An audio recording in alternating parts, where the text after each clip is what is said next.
something that artists ask me all the time. Is this promotion for one song? I get it. Most artists are new to marketing. That is like usually the furthest thing from an artist's mind is, how am I going to get my music to the people?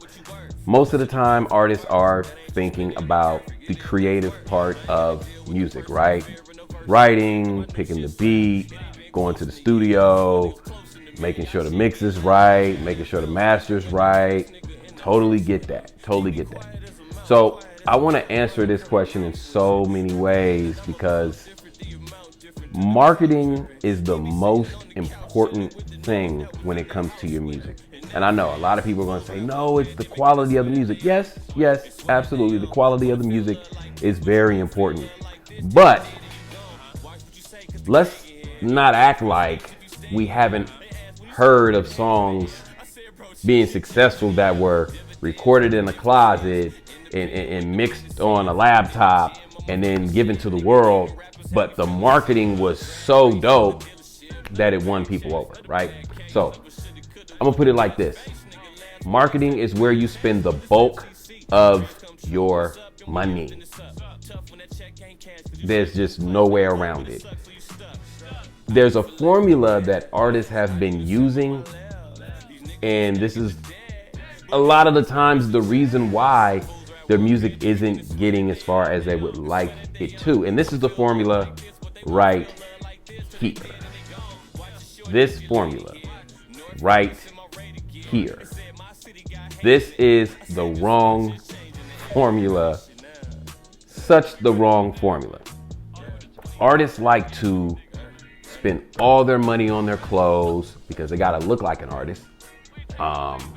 They gotta appeal to the audience that they're trying to win over, right? So they gotta have a drip. You gotta have the belt. You gotta have, the jeans, those new Jordans. Shout out to Jordan. You gotta have, the drip's gotta be right. And then what's next? Well, the jewelry. The jewelry, I guess, is part of the drip, right?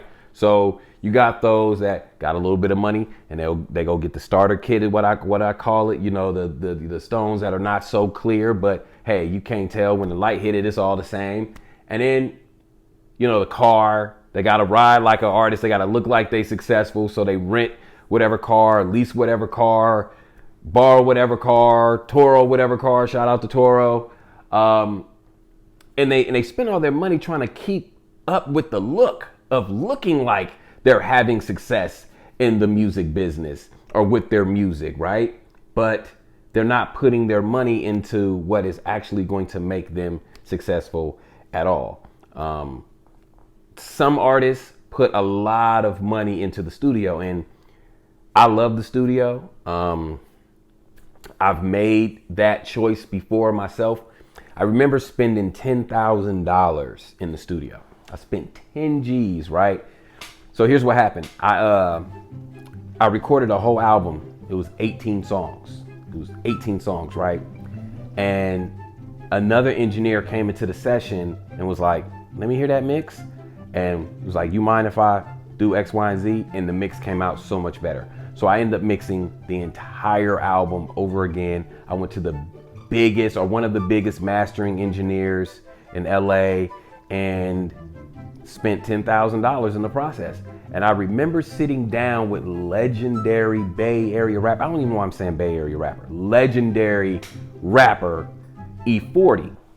And I was like, man, I spent $10,000 putting this project together.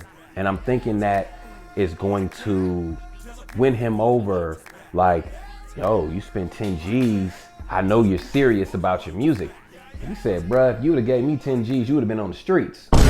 Meaning, bro, you could have put that 10,000 into the marketing and promotion. Look, it's cool to have a dope studio. I love big studios.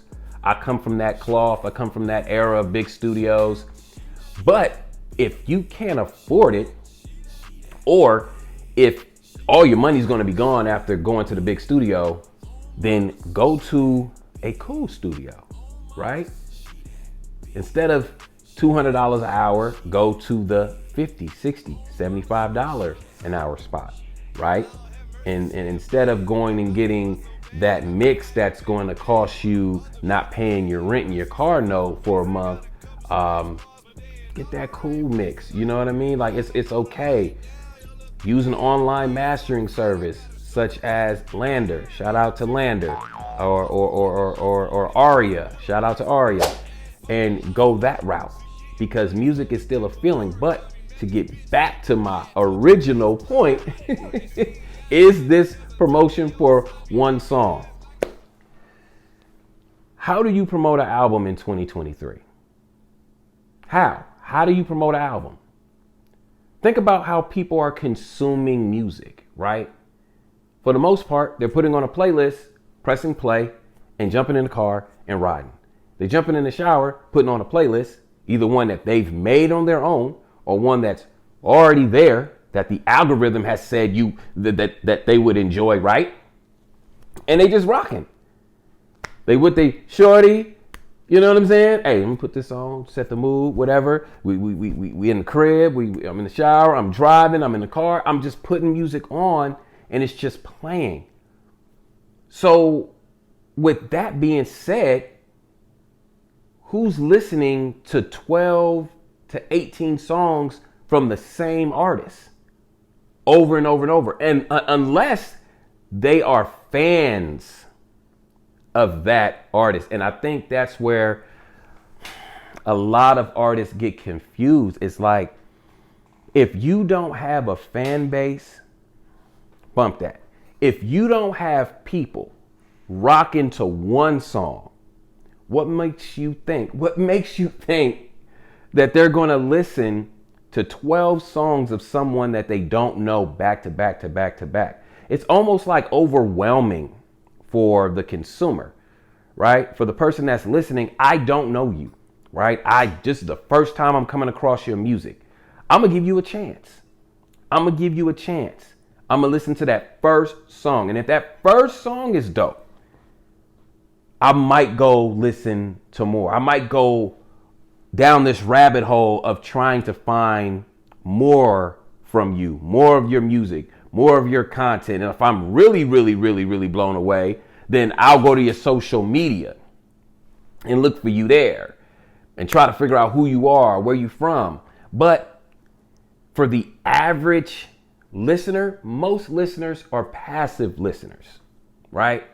They hear something, oh, that was dope, and they just go by. And, you know, if they come across it again and again and again, they'll be like, oh, who is that? And then maybe they'll become an actual fan. But most listeners are not fans. Just because a bunch of people, and that's another thing artists got to think about, just because a bunch of people are listening to your music don't mean that they're actual fans. This is why it's a great idea to utilize certain marketing tactics, such as an email list and an SMS list, to be able to build that rapport with these people and make them fans. And then out of that batch, you'll get a percentage of them that become super fans, right? So that is, that's a question that I get all the time. Is this promotion for one song? But this is where I'm super confused, right? Now, I try to keep things super affordable in my marketing and promotion business, right?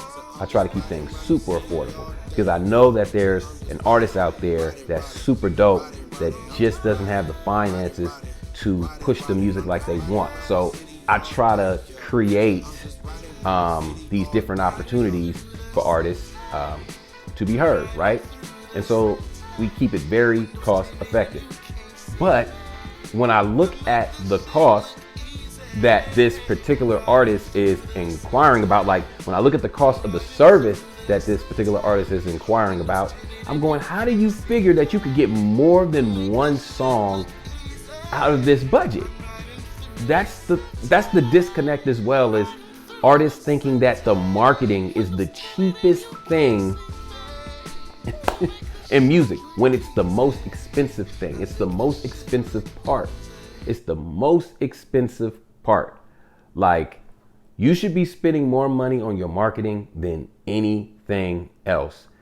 It should cost more than the studio time. It should cost more than the beats that you're buying at this point in your career when you're just getting started. It should cost more than the mix. It should cost more than the master. The music video, if we're still doing music videos, that's a whole different conversation. Are artists still doing music videos?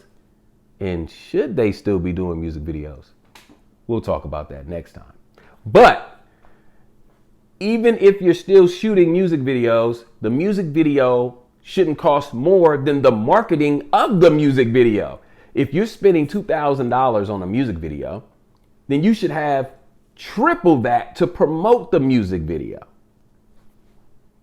Makes sense, right? If you spend $500, the homie got a camera, he shoot the video, now you got to get it to people. You know what most artists do? Man, I stuck it up on YouTube and it's just there. I posted about it a couple of times on my IG story and it's just there. That's it. Well, wait, what did you do to shoot the video? You got the camera. How much was the camera? How much was the camera? How much was the drip? How much was the location? Did you go get a hotel or some kind of like location that you filmed it at? How much was all that? And then you want to spend less than all that cost to get people to actually watch it and engage with you. It doesn't make any sense. In any business, the marketing is where the bulk of the budget is spent. I give you a perfect example. How many times have you been in a grocery store and just was like, oh, Coca-Cola? Now, how do you know that you should get Coca-Cola or Sprite or whatever, right? It's because you've seen an advertisement, a commercial for it over and over and over and over and over and over to the point where you've been seeing it all your life. It's embedded in your brain. So when you get to that grocery store, you just look up like, oh yeah, that's it. You've never really looked